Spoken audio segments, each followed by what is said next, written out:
रतिया में सोई मैया सपन एक देखिन होना। रामा नाही मोरी बेटी ससुरावा होना। रामा नाही मोरी बेटी ससुरावा होना। रामा सास ससुरु कर सासतिया होना। रामा सास ससुरु कर सासतिया होना।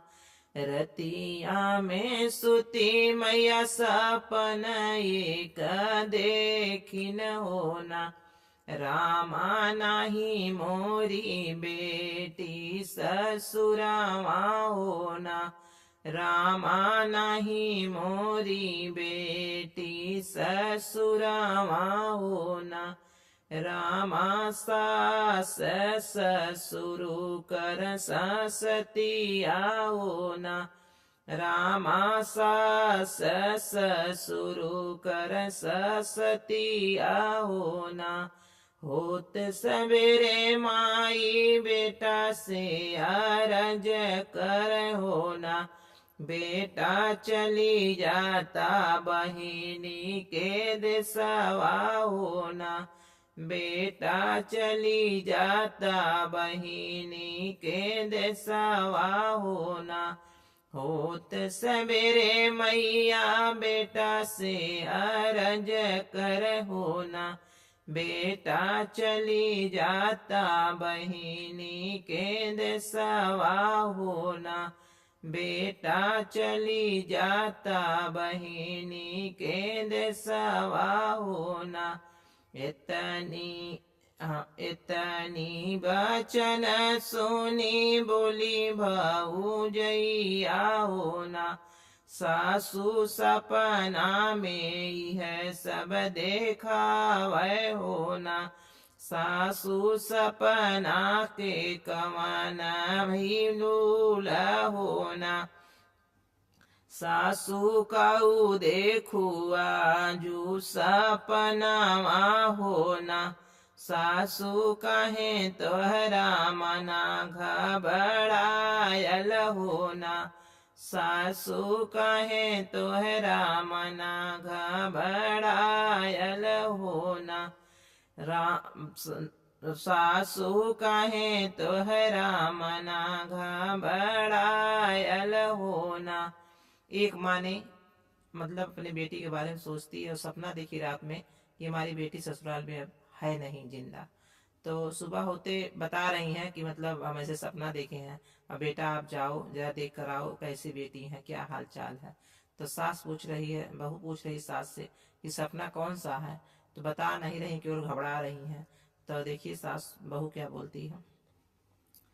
बेटा के लैके मैया पहुँची बेटी घरवा होना। रामा दुआरे पे बैठल समाधियावा होना। रामा दुआरे पे बैठल समाधियावा होना। बेटा के लैके माई चलिन बेटी देसवा होना। रामा दुआरे पे बैठल समाधियावा होना। रामा दुआरे पे बैठल समाधियावा होना। हथवा जोड़िया माई करनी प्रणामवा होना। समधि नाही लागल घरा मोरा मनवा होना। समधि नाही लागल घरा मोरा मनवा होना। समधि कैसे बाटी न हमारी रानियावा होना। समधि कैसे बाटी न हमारी रानियावा होना। हाथी जोड़ी बोले लाऊ है समाधियावा होना। समधिन तोरी बेटी गनी परदेसवा होना। समधिन तोरी बेटी गईनी परदेसवा होना। जब उसको मार डाले हैं लोग, मार के लोग आंगन में गाड़ दिए हैं, तो माँ से बोल रहे हैं कि तुम्हारी बेटी जो है वो मेरा बेटा लेकर के परदेश गया है। तब देखिए क्या होता है। तो बोल रही है कि ठीक है, अगर परदेश गया तो हमसे हाल क्यों नहीं बताएं। कहन ठीक संधि ना सुता, सवेरे हम कह दे लिया चला आई हैं, हाल तो से मिलाए दी हैं। ठीक है संधिन वहीं रुक जाती हैं। तो देखिए क्या होता है। ओ हीरे आंगनावा में डरन खटियावा होना, रामा ऊपरा से बिछायन बिस्तरवा होना। रामा माई सुतनी बीच आंगनावा होना, रामा माई सुतनी बीच आंगनावा होना।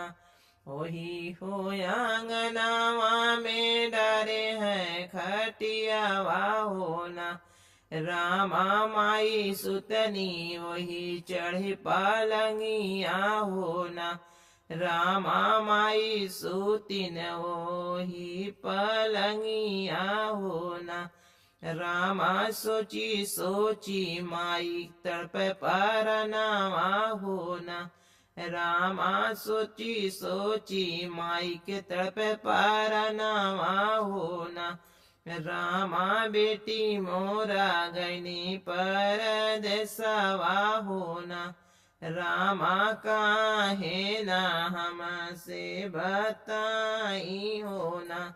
रामा बेटी मोरा गईनी परदेसवा होना, रामा काहे ना हमसे बताई होना। बैठी पलंगिया माई गईनी सोई होना, रामा जब बजल भयल आधी रतिया होना। रामा जब होई गयल आधी रतिया होना, रामा पलंगा से आवेलाया वजिया होना। रामा पलंगा से आवेलाया वजिया होना। जब माँ सो जाती हैं खा पी करके उसी चारपाई पे, तो नीचे से आवाज आता है माँ माँ। तो माँ के तो इसे मतलब सपना जब से सुनी है तब से उनको दिक्कत हो रही है। जब माँ की आवाज सुनी माँ का कलेजा फट गया, उठ के बैठ गई। बोल रही बेटी हो कहाँ, बोलो निकलो कहाँ हो। तो देखिए बेटी क्या बोल रही है। हमारा परनवा मैया देहन निकारी होना, माई खटिया के नीचा वाला हसिया होना। माई खटिया के नीचा वाला हसिया होना। सास ससुर मिली माई मुका मारी डर न होना। माई खटिया के नीचा मोरला हसिया होना।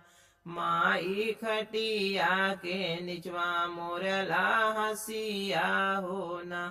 तो महतारी परेशान हो जात बा कि मतलब का सपना देखत है कि रियल बा। बतावत बा कि मतलब सास ससुर मिलके मार डाले हैं, खटिया के नीचे हमारा लहास बा। तो देखिए महतारी क्या बोलती है। फिर बेटी क्या कहती है। काऊ बताई माई तो तनी भी पतिया होना। माई केहू नाही जान से मारा नवा होना। माई केहू नाही जान से मारा मावा होना। माई दहेजवा के कारण मारे मुरजनवा होना। माई दहेज कारण मरन मोर जनवा होना। रोई रोई कैलू मैया हमारी विदैया होना।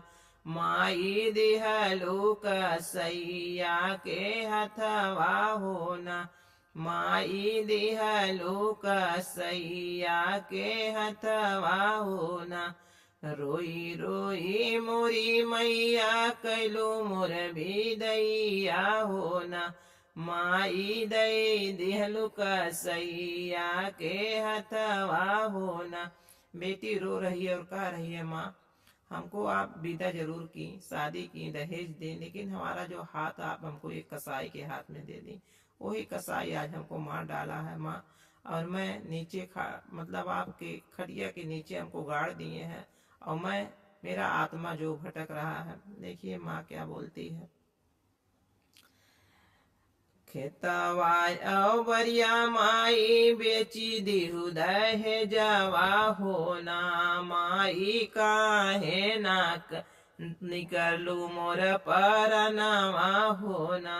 माई काहे नामू अवलू अपने हथवा होना। खेतवाय बरिया भैया के माई बेच डरलू होना। माई दिहलू पापीवन के दहेजवा होना।